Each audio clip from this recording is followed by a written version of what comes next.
you described the various kinds of bodies, Mm-hmm. and then you said there is a transition body and then there's an energy body. Energy body and then a transition. You don't create it, it's there. Generally in English it is referred to as the etheric body. You know, people are talking about ether.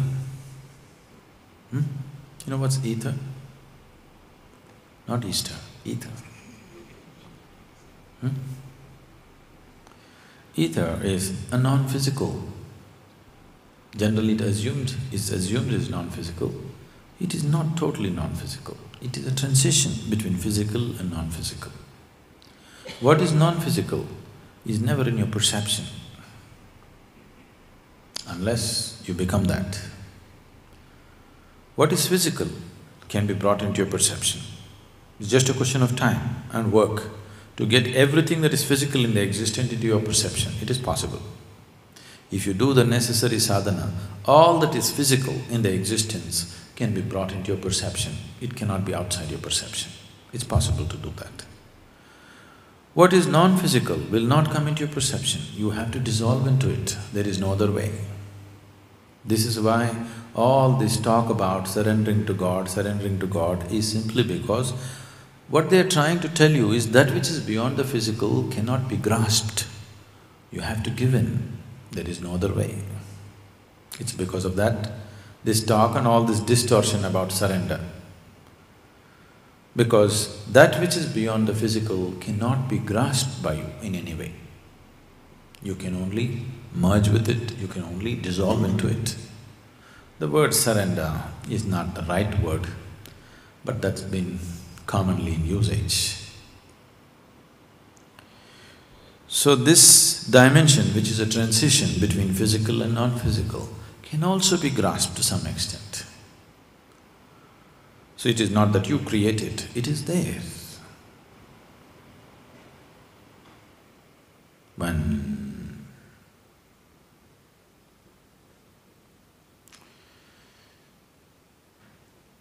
This is way back, many years ago. I was just painting my farm building and I wanted to evolve easier ways of painting. I don't have the time because I'm doing it single-handedly, I'm painting the whole farm building. So I don't have the time to go like this. So what I do, I dip and just walk from one end to another, and I dip and walk from one end to another. So first smear I dipped and walked. Here it came out thick. As it went, it became thinner and disappeared.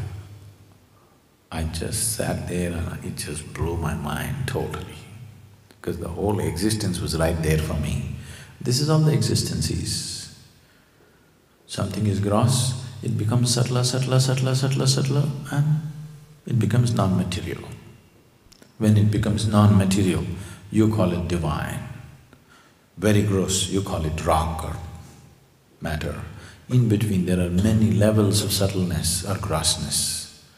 That's all existence is. So that point where the paint is very thin is what you're talking about. How do you make your mind listen to you? I'm sorry? How do you make… How do you make your mind listen to you? Mind need not listen to you. What you call as my mind is just society's garbage bin. You have a basket. Wherever you go, whatever is happening around, it just gathers and gathers and gathers and gathers. That's your mind, isn't it? What kind of mind you have right now, if you look at it carefully, you will see it is very much the kind of mind which is known a certain type of exposure. If you were born in a remote part of Africa, you would be thinking and feeling differently, isn't it so? So, what your mind is, right now the content of your mind is just the data that you have fed it with your exposure to life. It is just that most of it went in unconsciously, a little bit of it consciously, but most of it went into you unconsciously. What you call as my mind right now is a complex amalgamation of all the impressions that you have taken through the 5 sense organs, every moment of your life. Isn't it so? Everything that you see, everything that you hear, everything that you smell, taste and touch is going into your mind and becoming a certain kind of content. Depending upon what type of input went in, accordingly you are developing certain tendencies in your mind. So a certain tendency, a certain bend that it takes, you are considering it as my personality. It is just a complex mess of things which were gathered unconsciously. It could have also been gathered consciously, but right now it has been gathered unconsciously. So mind need not listen to you. Mind is just a bank of information. If you were conscious, you would use it to the extent that it is necessary. You would use it to your benefit. If you're unconscious, you are using it to your detriment. Every damn thing in the world, it doesn't matter whether it's beautiful or ugly, if you know about it, if you know how to use it, it can be useful, isn't it? All the filthiest aspects in the world, if you know clearly what is what, it could enhance your life if you're consciously using it. Yes or no? Yes? If you consciously use it, everything could enhance your life. If you're unconscious, then everything can be a detriment to your life. So you don't listen to your mind, or I'm sorry, you want your mind to listen to you. Your mind is like a tape recorder which has just recorded everything. It was kept on, whether you were awake or asleep.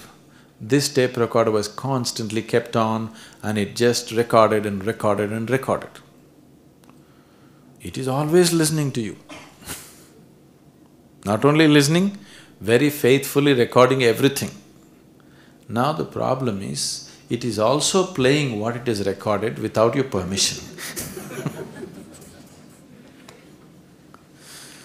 It's also simply playing whatever you recorded, whether you like it or you don't like it. At the wrong time, it is playing the wrong music. That is the thing. Now, this is like… Can we try an experiment? Please, how many of you could hold your right hand like this? Just try this and see. Oh, that's good. Can you do this? That's great. Can you do that? Oh, that's wonderful, thank you. So you have this much control over your body. You want your hand here, it goes there. Here, it goes there. Here, it goes there. Please try this with your mind. You want to put your mind here, it goes there. You want to put it there, it goes somewhere else. You want to put it there, God knows where. Now, with this kind of mind, where are you trying to go anyway? If you've gotten somewhere in your life, it must be an accident, isn't it? See, you got into your car, you want to go here, it goes there. Is it safe?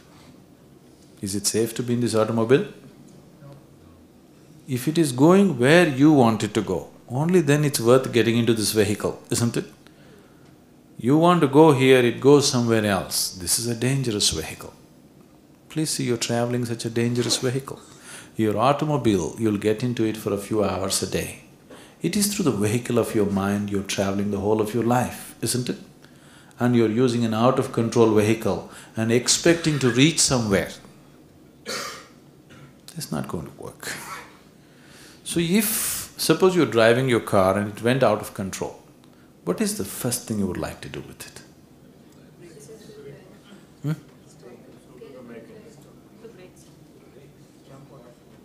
You want to jump out? Who is this? It's not an airplane. Huh? It doesn't matter how. Your only thing is you want to somehow stop it. When it goes out of control, the only thing you want to do is, you want to stop it. Right now, that's exactly what you need to do with your mind. If you can consciously still your mind, even for a few moments in a day, suddenly you will find this mind will become a miracle. This mind is a miracle. Right now, being used in a disastrous way, this could have produced ecstasy for you. This could have been a ladder to the divine. But right now, this has become the source of misery. All the human misery that man is going through in this world, where is it manufactured? Chennai? Where is it where is the manufacturing unit? Mind. Just see, what should have been a miracle has become a misery. Not because there is anything wrong with your mind, simply because you are operating it unconsciously. Your car, it can make your life if you drive consciously and well, it can be lots of excitement, it's a good transport, everything, isn't it? Today you get into it in an unconscious condition and try to drive, your car will be your disaster, isn't it? Right now, mind has become a disaster for people because they're trying to drive it unconsciously, not because there's anything wrong with the mind. Without it, where would you be? So, your mind need not listen to you.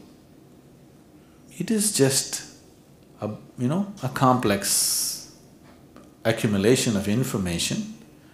If you were conscious, you would know what to take, what not to take. Now you are unconscious, so it looks like it is throwing everything at you. It is not throwing everything. It is a garbage bin. Whatever is the topmost layer of garbage today, that kind of smell is coming. That's all your mind is. You've heard of a word called Buddha? Buddha? Probably if I say Buddha, you generally understand or you think in terms of Gautama the Buddha. Gautama is not the only Buddha, that's not his second name. He became a Buddha. There have been thousands of Buddhas and there still are. What Buddha means is, Bu means buddhi or the intellect. Dha means dada, one who is above. One who is above his intellect is a Buddha. One who is into his intellect is a non-stop suffering human being. That's where you are right now. Right now you may think, I am not suffering. Please see, your misery is right behind you. Right now situations are okay. If you turn back and see, right there it will be. You're watching the morning sunrise, everything is fantastic, but if you turn back and see, your anxieties and your pains and your sufferings will be right behind you all the time, isn't it so? Because once you're into the intellect, it's inevitable. This is the way it works. If you raise above this, you're completely free of it. If you're below it, also you don't know so much suffering. Animals do not know the kind of suffering that human beings know, isn't it? Yes? Stomach full, they're quite fine. Please see. Do you see this with the animals? Their stomach is full, everything seems to be fine. With you, it's not like that. Stomach empty, only one problem, food. Stomach full, 100 problems.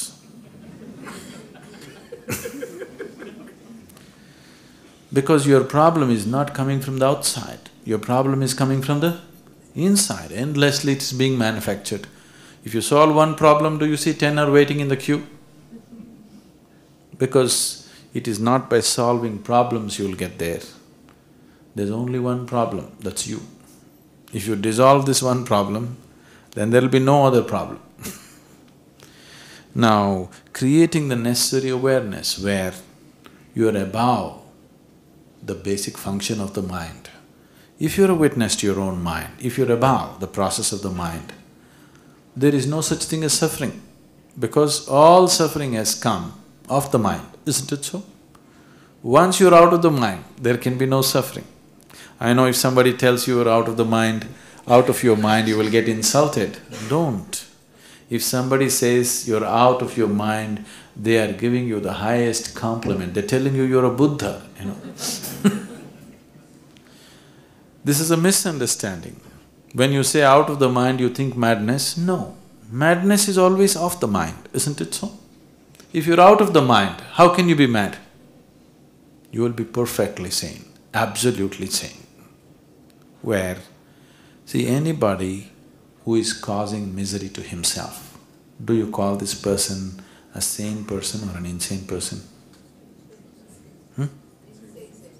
Please see how much percentage of population is there. Almost the whole population is with you. A mind which could cause joy, which could cause ecstasy, is right now causing misery. That means knowingly or unknowingly you are causing misery to yourself. So anybody who causes misery to himself definitely is not in a right state of existence, isn't it so? No, do you know what happened in my life? It doesn't matter what happened in your life. Your misery is not coming because of something that happened in your life.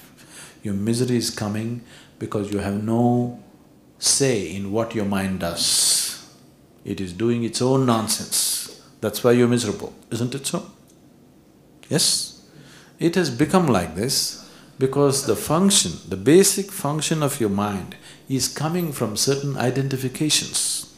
You have identified yourself with many things that you are not. Once you identify yourself with things that you are not, your mind functions always from that identity. It cannot function any other way. Just see how many things are there which you have identified yourself with, which you are not. I'm not just talking about people and things around you. This very body, when you were a child it was only so much, isn't it? Now it became this much. How? How? How? The food that you eat. So what you call as my body is actually a heap of food. Isn't it? Not a pleasant way to describe you, but it is, isn't it? What you call as food is just a piece of earth, isn't it so? So right now, this is just a piece of earth right now prancing around like this. All this countless number of people who existed on this planet before you and me came here, where are they? They've all become topsoil, isn't it? Isn't it so? Yes? So this one also is going to become topsoil unless somebody buries you real deep. So what you call as my body is something that you slowly accumulated over a period of time, yes? So this accumulation, just see how deeply you're identified with this. Can you think of yourself without it? You're so deeply identified. Anything that you accumulate, you get identified with it. Because you're identified with things that you are not, your mind is just going crazy. The wrong identification is what is making this. Let's say you ate wrong kinds of foods, now you're bloated with gas. You try to hold it, it doesn't work. If you eat the right kind of food, such a problem will not exist. Right now, you are wrongly identified with many things that you are not. So mind is just running crazy. Once you're identified with things that you're not, you try to hold your mind, it is not going to work. You try as hard as you want. It is not going to work means it's not going to work, there is no other way. If you disidentify yourself with everything that you're not, then you will see mind is simply a blank space. If you want, you can turn it on, otherwise it's off. If I close myself up for 5 or 6 days, I don't have a single thought on my mind for 5-6 days. I don't think, I don't write, I don't read, I don't do anything, just being alive. Being alive, life is a sufficient phenomena, it's a tremendous phenomena by itself. It is not that you have to think and make it beautiful, no.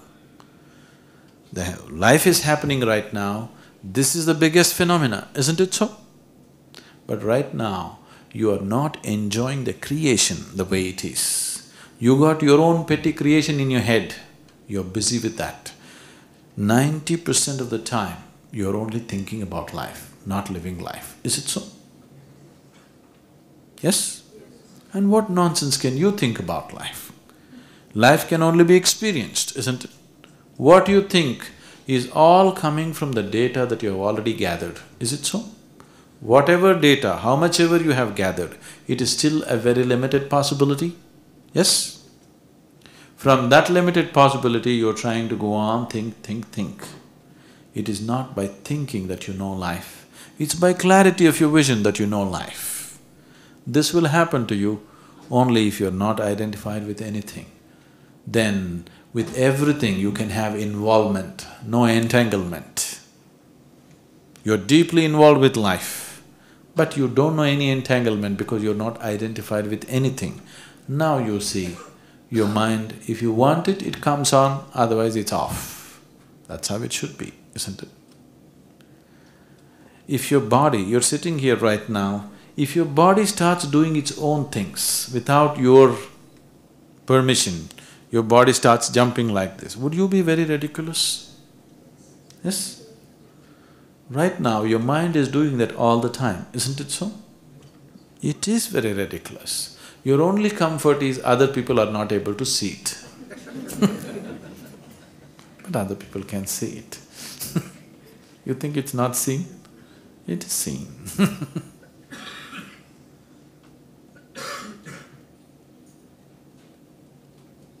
Your mind… See, people are using this mind in different capacities, in different possibilities. Different people are using it in different ways. It once happened like this.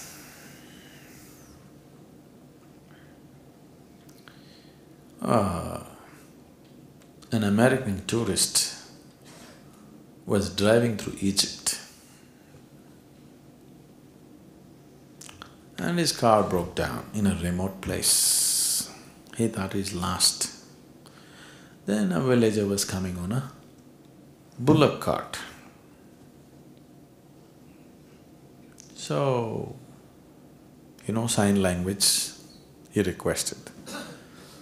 They said okay and tied the car to the bullock cart and towed it to the nearest town, got fixed, and the American was happy, he went away. He wanted to somehow reward the villager who helped him out of the, in a difficult situation. So he decided to give him a gift, and the gift was an airplane. He bought a small airplane and delivered it to the village. The villager looked at the airplane up and down and saw, okay, he's given me a high-tech bullock cart. And he yoked his bulls to the airplane, sat in the airplane, and the bulls, drawing the airplane around, and he was happy. And people were all looking up to him, he's got such a wonderful bullock cart. One day suddenly, by accident, he touched the starter button and the engine roared. Then he thought, oh, the American has sent me a different shaped car than the one that he was driving.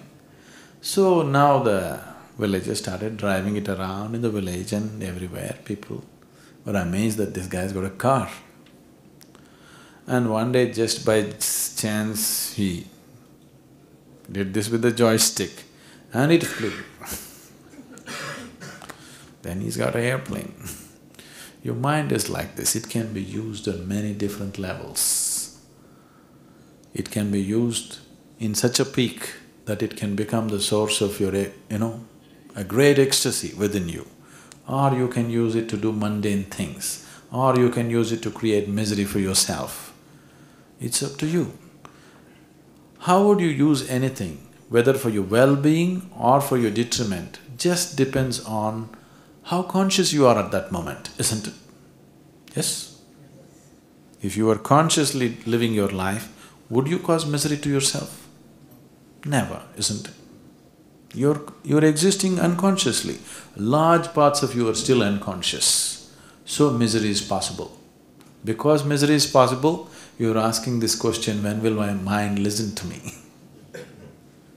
Your mind should tell you things that you could not imagine, isn't it? Why should it listen to you? Because it is causing misery right now, it has become burdensome. The question comes up.